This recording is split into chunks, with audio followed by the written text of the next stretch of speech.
وكيل وزارة التربية موعد إعلان نتائج السادس إعدادي للدور الأول 2023 بداية الشهر الثامن ولا يتجاوز يوم 10/8.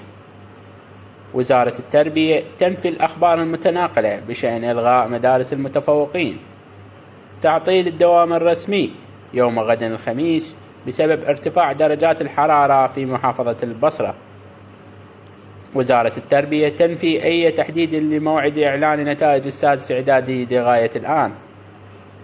محافظة كربلاء المقدسة تعلن تعطيل الدوام الرسمي يوم غد الخميس بمناسبة شهر محرم الحرام.